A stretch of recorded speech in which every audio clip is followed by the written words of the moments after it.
Assalamualaikum dan selamat sejahtera. Hari ini kita nak buka kotak Samsung Buds.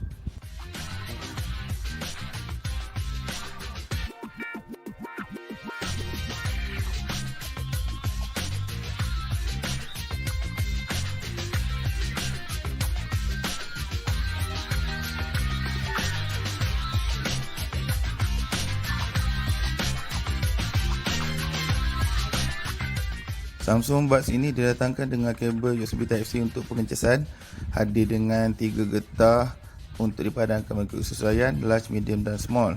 Large telah sedia pasang pada Buds ini.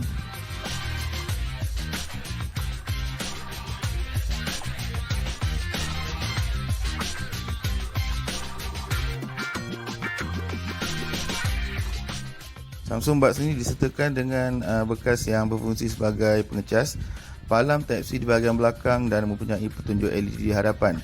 Pada bahagian atas terdapat nama Samsung dan Tune by AKG.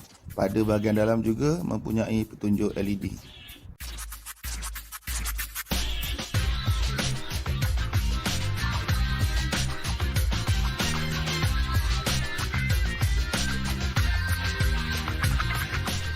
Ini ialah Samsung Buds, mempunyai petunjuk untuk bahagian kiri dan kanan telinga.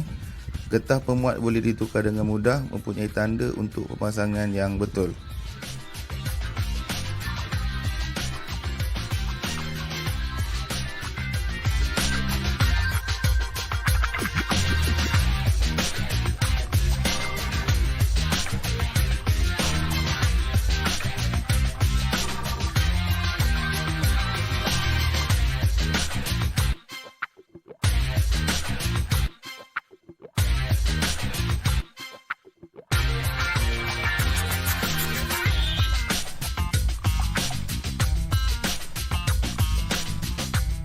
Dalam kotak Samsung Buds ni datang dengan waranti pengguna dan quick guide yang didatangkan dengan 2 bahasa.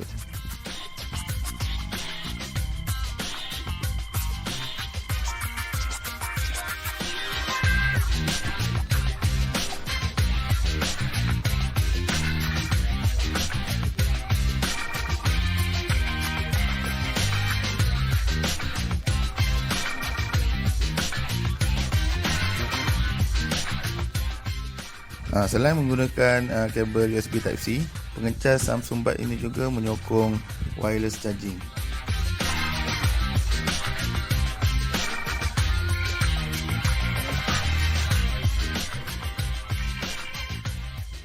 Sekian, terima kasih.